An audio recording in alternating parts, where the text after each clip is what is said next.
Galbūt pats aš liausindamas siaurą daug ką praleidau. Tikrai netyčia. Bet jei jau ką praleidau, užpildyti spragas bus tavo Aristofanai darbas.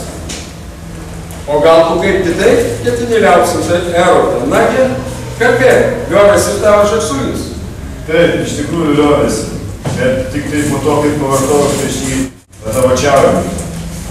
Aš tiesiog stebiuosi, kaip tą kūno darnumą traukia prie tokių triukšmingų garsų su pasikutenimais, kaip tavo čiaudė. Net taip, kaip dabar, kaip nieko panašaus jis negauna. Nors ir žūtmučiausiai šito reikėtų.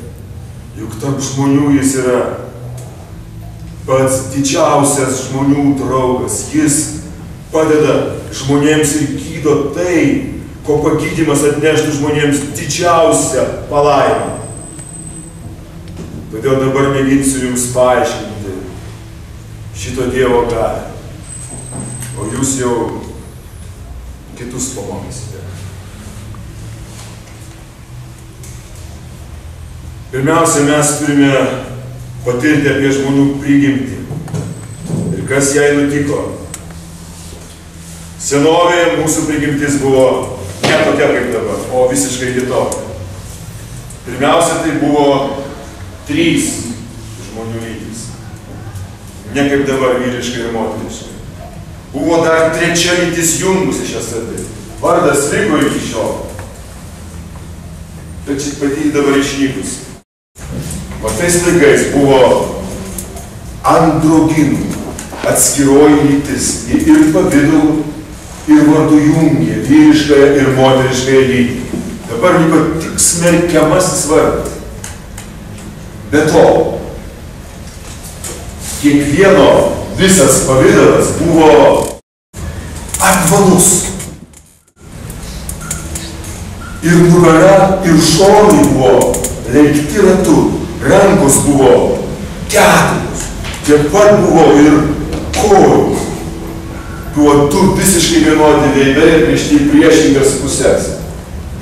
2 visiškai vienodi veidai ant apvalaus kaklo, o iš jų 2 priešingai atgręžtų veidų juos jungė vienas pakaušis. Ausis buvo 4, gėdingosios vietos buvo 2. Visą kitą mes galėtume įsivaizduoti pagal tai. Jie judėdavo ir kaip dabar, stačiomis, bet kuria kryptim labai greitai, o leidėsi bėgi. Tai jie mikliai versdavosi kūliais, remdamiesi tada visomis 8, kaip akrobatai, kaip verčiasi per galvą, kojomis apsudami ratą. Taip, o 3 ir būtent tokių 3 lyčių būta todėl, kad vyriškoji giminė buvo kilusi iš saulės, moteriškoji iš žemės, o štai abiejus pradus turinčioji iš mėnulio. Ir mėnulis turi tų abiejų pradų. O tas apvalumas ir jų pačių, ir to jų judėjimo, tai buvo iš to, iš panašumo į jų gimdytojus. Jie buvo baisiai galingi, baisiai stiprus, jie turėjo didelių polėkių, net į dievus kėsinosi. Ir tai, ką Homeras pasakoja apie Fialtą ir Otą, tai apie tos žmonės, jie bandė užkopti dangun, ketindami užpulti dievus. Ir tada džiausis su kitais dievais. Sutrykė, svarstė, ką su jais daryti.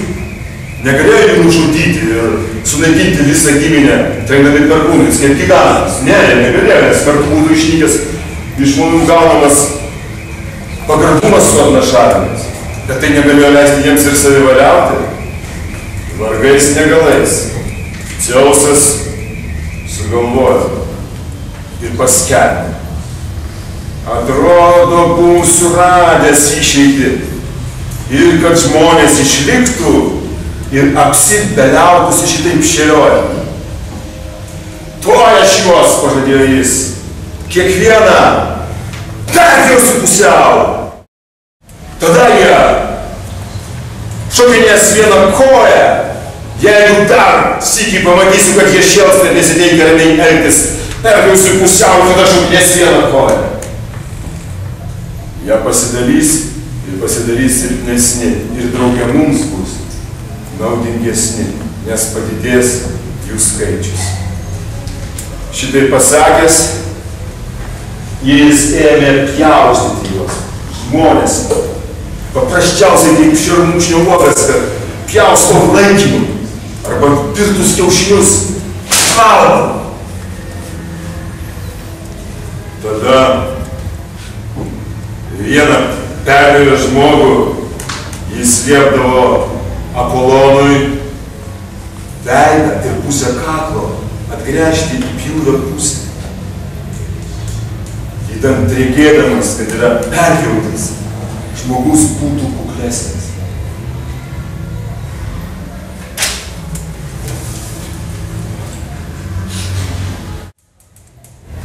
O visą kitą tada liepdavo užgydyti. Tada Apolonas paimdavo tokį įnagį, kaip kurpus turi, kur užlygina kurpavimą. Tada jisai sutraukdavo odą, dabar pilvų vadinamoje vietoje. Ir palikęs vieną angą užrišdavo vidury pilvų. Dabar šitą vietą mes vadiname pangą. Daugumą raukšnių su to įnagiu jisai išlygindavo, suteikdavo pavidalą pakankamai neblogą krūtinį, vartodamas tą įnagį, bet keletą raukšnių vis dėlto palikdavo ant pilvo, kad būtų prisimenamas tas senas apgailėtinas nutikimas. Ir štai, kai ta pirmykštė būtybė buvo šitai perpjauta, tai tada kiekviena puselė, ilgėdamasi antrosios, siekė su ją suartėti. Apsikabinusios, susiglaudusios, keisdamos suaugti, jos mirdavo. Mirdavo iš bado ir visiško neveikumo, nes jos nieko viena kitos nenorėjo daryti. Mirus vienai, kuriai pusėje likusioji tada ieškodavo kitos puselės, susirašdavo, prie jos priglūsdavo, sutikdavo arba pusę moters, arba pusę vyro. Ir taip jos ir mirdavo. Tai tada Dzeusas pasigailėjęs, sugalvojo dar naują gudrybę. Jisai perkėlė priekin jų gimdymo organus, nes anksčiau jie turėjo jos priešingoje pusėje. Todėl jie pradėdavo ir gimdydavo, leisdami sėklą ne vienas į kitą, o į žemę, kaip cikadų. Taigi jis perkėlė jos priekin, kad galėtų jais vienas kitame gimdyti. Vyro organų moterį. Jis norėjo, kad suartėję jie, jeigu būtų vyras ir moteris, tai pradėtų ir pagimdytų palikuonį. O kartu, jeigu būtų du vyrų, tai bent jau patirtų suėdės pasitenkinimą, nusiramintų, imtųsi veiklos, pasirūpintų tada jau kitais gyvenimo reikalais. Štai nuo tokių laikų žmonėms visiems yra įgimta erotiškoji tarpusavio meilė, ta pirmykštė mūsų būties surinkėja, mėginant iš dviejų atkurti ir išgydyti žmogų su visa jo prigimtimi. Tad yra kiekvienas mūsų antroji žmogaus dalis, tik tai plekšnės kokios, nes mes esame į du perskirsto vieneto dalis. Tai mes ir ieškome amžinai kiekvienas antrosios savo pusės. Vyrus, kurie yra anais laikais vadintos androginais, mišriosios tokios lyties dalis, traukia moteris. Dauguma paleistuvių yra šios kilmės. Iš šios lyties kyla ir vyrus mylinčius moteris taip pat. Bei paleistuvės. O moteris, kurios yra kadaise perpjautos moters dalis, jos neįtin domisi vyrais. Šios labiau linksta į moteris. Iš šios lyties kyla moteriškosios draugijos mėgėjas. Perpjauto vyro dalis. Ieško vyro. Šie vyriškosios lyties griežinėliai nuo pat vaikystės myli vyrus. Jie mėgsta būrėti su vyrais apsikabinę, susiglaudę. Tai yra patys geriausi vaikai ir paaugliai, jie turi vyriškiausią prigimtį. Žinia, kaip kas teigia, jie esą begėdžiai. Tai yra melas, nebegaidystė vis verčia šitaip elgtis. Juos taip elgtis verčia drąsa, narsa ir vyriškumas. Nes juos traukia panašumas. Panašumas. Beje, stiprus įrodymas yra tai, kad subrendę jie yra vieninteliai pasirodo politikai tinkantis žmonės. Suvyriškėję šitie žmonės myli berniukus ir iš prigimties nesidomi vedybomis bei vaikų gimdymų. Tam juos verčia paprašiai, bet šiaip jiems pakanka gyventi vienas su kitu. Be žmonių. Žodžiu, toks žmogus tampa berniukų mylėtojų ir jaučia tai lakumą įsimylėliams, nes jį visuomet traukia giminiškumą.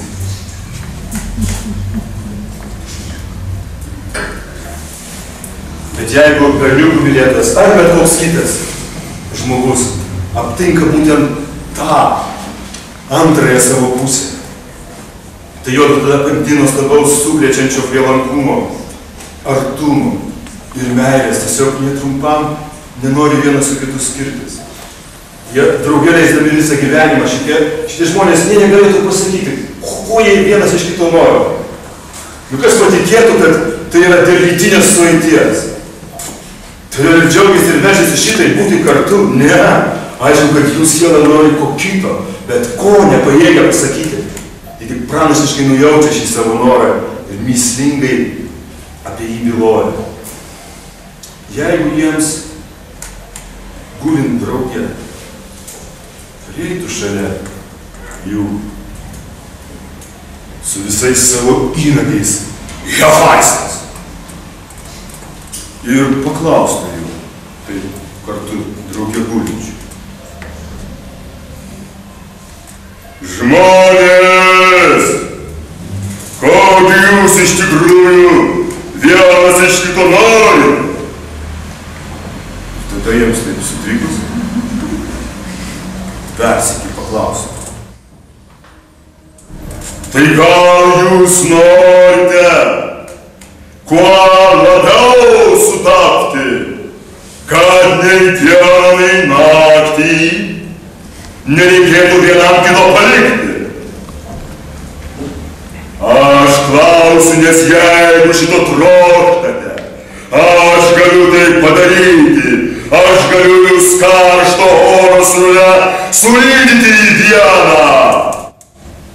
Tam, kad abu būtumėte viena būtybė, kol gyvi pasidarysite vienas, gyvensite drauge, o kai numirsite į anapus pas Haną, būsite ne du, bet vienas, mirę bendra mirtimi. Pagalvokite, ar šito siekia jūsų meilė.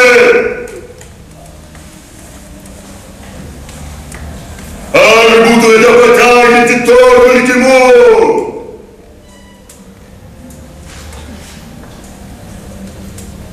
Bet taigi mes visi suprantame, kad kiekvienas įsimylėjęs, kiekviena įsimylėjai, visi mintėjai, būtent taip ir atsakytų, taip, žinoma, kaip tik šito mes ir trokštame, taip, kaip tik to ir trokštame. Niekas nesisakytų tokio pasiūlymo, nepasirodytų nuo jais ko kitą. Na, o kalta dėl to būtent tą minėtą pirmykštė mūsų prigimtis, mes esame buvę vienu bendru pavidalu. Šitas visybės geismas bei siekimas ir vadinamas meilė. O liaupsindami dievišką iš šio gėrio priežastininką, mes vertai liaupsinsime erotą, kuris ir šiandien žeria mums geradarysčių, vesdamas mus mūsų savasties link. Jis ir ateičiai dovanoja didingų vilčių, žadėdamas mainais už mūsų pagarbumą dievams sugrąžinti mus į tą pirmykštę būseną, pagydyti ir suteikti mums palaimingą gerovę. O tokia tad Riksimachai, manoji kalba apie erotą. Kitokia nei tavoji, neieškok joje paramos.